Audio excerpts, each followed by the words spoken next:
What is up, soccer citizens? Welcome back to another check-in from what a great 2026 soccer year we're having here in Charlotte. This is Danny Brams. John Hayes is out for this one, but I'm presenting a special guest because it is the playoff stretch here. Charlotte FC's in the middle of their season. Charlotte Independence just getting started. World Cup's right around the corner. But we got some playoff soccer on the very close horizon, and it's courtesy of the Carolina Ascent. And I'd love to welcome Rylee Baisden from the Ascent to Soccer City to talk about it. We can't wait to talk about it. Welcome, Rylee, to Soccer City. Leading scorer for the Carolina Ascent. Recently, just a couple weeks ago, scored the playoff clinching goal with just moments left against Dallas Trinity on the road. Huge goal. We're going to look at that. We're going to talk about the playoff push. We're going to talk about your career, Rylee. Welcome to Soccer City. Thanks for having me. Hi, everybody. Yeah, well, it's great to have you. I do note that it was about 6 weeks ago. We'll have to check with Sarah in the comms office there, but we brought Coach Poole and Ava Cook on the show just to check in, see how it's going. Carolina Ascent unbeaten since then, just a massive win streak, one draw, and it's all wins. It's not just draws and wins; it's a bunch of wins and one draw. So very cool, kind of. We like to think it was a little bit of a karma pump, karma push, and now all of a sudden we're here looking at the USL Super League table, and Carolina Ascent have climbed all the way into that playoff position. Playoffs are clinched, it looks like. There's going to be a battle for that fourth spot. Not sure who you're going to be playing, but it's probably the way things are looking here, locked in, that you're probably going to face Lexington in the playoffs. We can assume that. You should never assume anything, but there are 2 matches left in the season upcoming. Carolina Ascent goes on the road, coming up to play at Fort Lauderdale United, who you see down there at the bottom of the table. That is the team that eliminated Carolina Ascent from the playoffs last year, and then so that should be they suck this year, so it's great. You know, I said it so you didn't have to, Rylee, but we're excited to see hopefully a win there, and then a big showdown final day of the season, American Legion Memorial Stadium against the number 1 team in the league, Sporting Jacksonville. They've clinched the number 1 seed, but they've got to come play us here before they get their playoff dream started. And that could be a preview, potentially, of the championship matchup. So much to play for, so much to talk about. I've done way too much talking for the first 2 minutes here. So, Rylee, I'm going to turn it over to you. And please just talk to me about how you feel about the season, the winning streak, year 1 versus year 2 in the USL Super League, and what you love about being a Carolina Ascent goal scorer. Yeah. No, first of all, thanks for having me. I think it's so fun to talk about soccer, and obviously this is such a soccer city, so it's fun to be on. But just in terms of the league from year 1 to 2, I think it just feels more established now. I think the competition is improving every week. The investment and the momentum, like building around women's soccer, is just huge right now, and I think that's kind of been how it is growing the last couple of years. So yeah, I think just being a part of that, and also I take a bit of pride from last year being a part of the inaugural season, and now seeing year 2 thriving a bit more, and year 3 coming up rapidly. So I think really just feeling more established, and as you're seeing more players getting signed from good leagues and just some really great players is saying a lot about this league. I think it's not a write-off league anymore. For some people, they were like, oh, like it's not the NWSL, and I don't think that that's the case anymore, and you can see that showcased on the field. For the unbeaten streak, I know it sounds a little cliche, but we just really stick to our process, and I think consistency has been a really, really big thing for us. The group is just like super grounded, and I think our approach every day, we just have the same mentality. And I have been a starter, I've been on the bench, I think across our group we just have such depth, and I think that is going to be massive for us in going into playoff push in the last few games. So my hat's off to our bench and to our starters. I think we just have a really well-rounded team. Yeah, to put the numbers behind it, it's 8 wins and 1 draw. You guys have not lost. You haven't even sniffed a loss in months. Although there have been some times. They are known as the cardiac Carolina Ascent. I think that's the whispered nickname that goes around the American Legion. And you personally helped contribute to that reputation, Rylee, with a recent game out in Dallas. I want you to talk me through this goal that we're seeing here, because first off, This is late. This is the 89th minute. Great play from the right back there, Addison Merrick, who comes and attacks a clearance, wins possession back, and just goes and fights. Great cross there, and there you are to finish it. What's the instinct there to go score a goal like this? And tell me a little bit about the celly as well.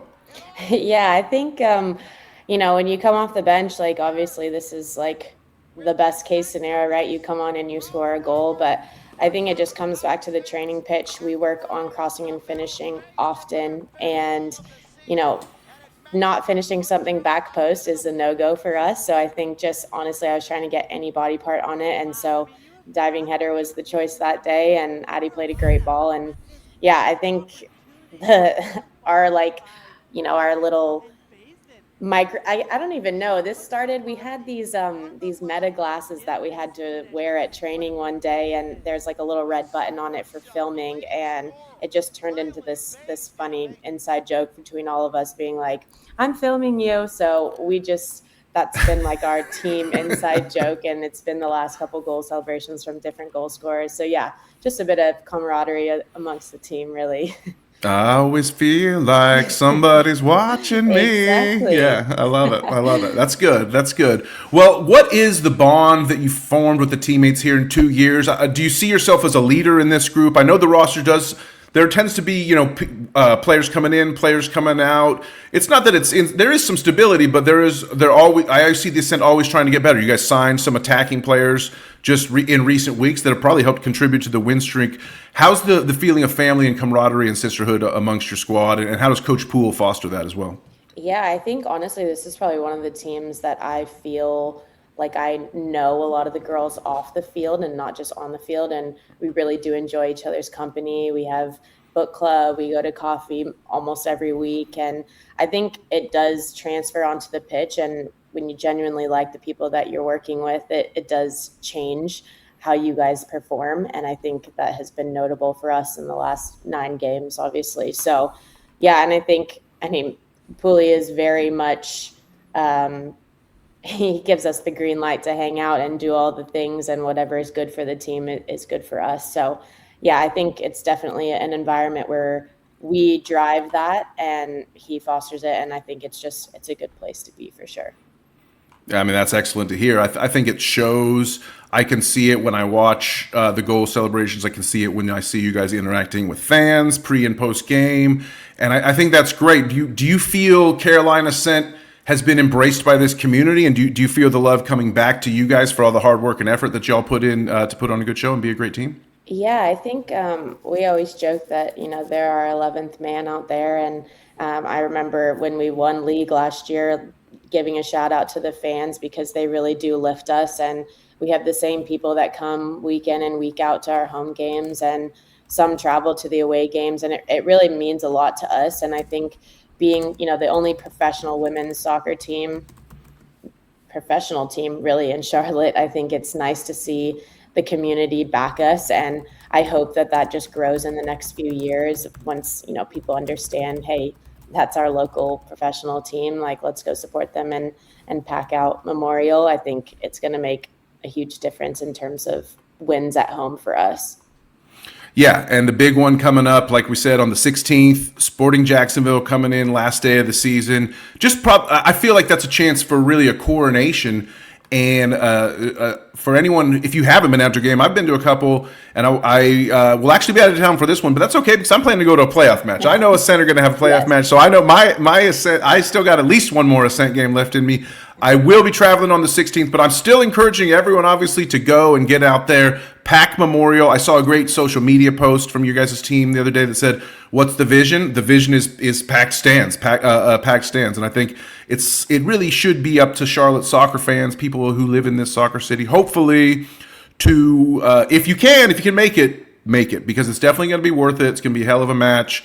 And it's just going to be the type of thing that sends Carolina Ascent into the playoffs. Hopefully, I want to talk a little bit about Rylee, about where you come from, because when you talk about a team starting and being new in a community and becoming part of a community, you speak from experience. You've had similar experiences over in Australia. I know you played over there for 4 or 5 years, if I'm not mistaken. You can correct me. But after college, you went and played in Australia professionally before coming back to the States. What's the contrast there, and what it's been like to play abroad, ply your trade abroad, and do the thing you loved growing up in a foreign country, and then to come back and do it at home? What's the totality of that experience taught you?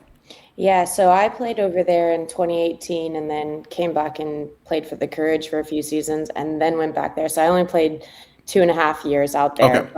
but it was awesome. I think the community out there, it's a bit of I feel like soccer is not as big there as it is in the States and in Europe, but I think they really do get around their people and the stadiums are packed there. And so I think knowing what that feels like overseas and trying to implement that when coming back here and creating something new was really cool for me to be a part of. And yeah, I think just my experience from being, all over the map overseas and then to Basel, now here, I think with all that experience, there's a lot of pride in that, but also I think it's just really amazing to be a part of that experience of just growth in women's soccer globally. And yeah, I wanted to share this is off topic, it's not really soccer, but I wanted to share a story of like my very first day in Australia. Yes, this is the And good stuff. This is what okay, we want. yeah, Yeah, no, yeah, this is yeah, good yeah. stuff. But Yeah. I lived with a host family when I first got there, and they were going on a trip, and they were like, "No, it's all good. Like, come. Like, well, you just need to like feed the dog. Like, you'll have the house to yourself." And like, I'm in a new country. I'm like, "Yeah, it's fine. Like, it's no big deal. I got this. I've had dogs in the past. Like, it can't be that hard." And I get back from training the first night, and I'm going to feed the dog, and I walk out there, and there's a giant snake by his dog bowl, and I was stunned. I was like shooing him inside. I was like, "Hurry, get in here, get in here!" I've like met this dog for all of like 10 minutes, You're and trying to save the dog's life. trying to Yeah, save the yeah, dog. God forbid this host yeah. family comes back and they have a dead dog. I've been there for one day.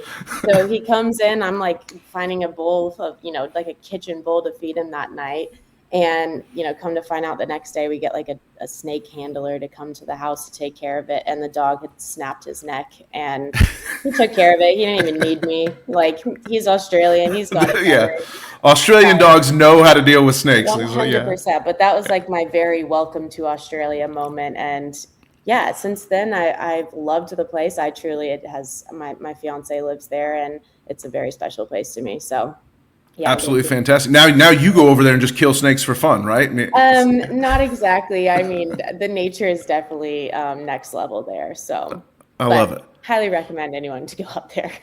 Sounds fantastic. Well, I'm really excited about what's building here in Carolina Ascent and year 2 moving forward. But I do want to take you back real quick, Rylee. Before we wrap this up, I need to investigate something. I have a burning question because I do my research on this show. When I hear a guest is coming in, I try to learn everything. I try to figure, leave no stone unturned, as they say. So the burning question is, did you win your election for high school treasurer in 2011 in high school? Oh my gosh, I did. And it's probably because of this rap song, don't you think?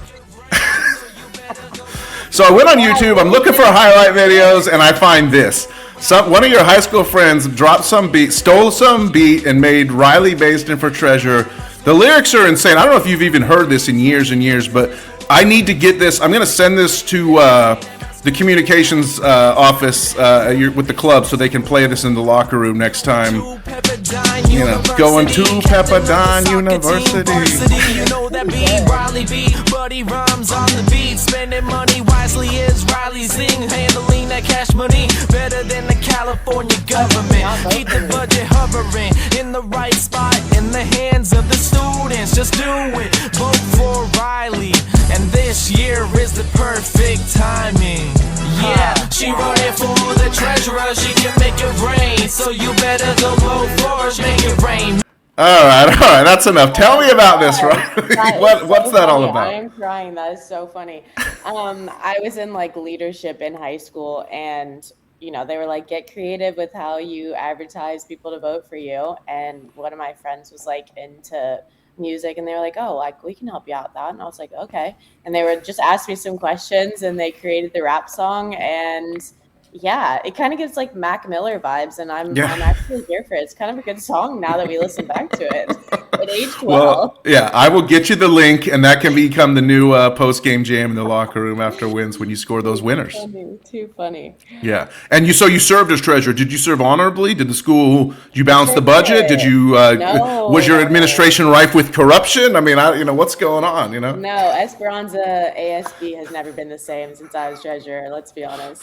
All right, excellent. Well, Carolina's never been the same since you joined the Ascent either, so we absolutely love it. Everybody, get your ass out there to American Legion Memorial Stadium on the 16th. Ascent are on the road this weekend, but the 16th they're back home to close out the season. Be there or be square. Rylee, thank you so much for coming to Soccer City, and we can't wait to watch you guys win it all this year. Thanks so much.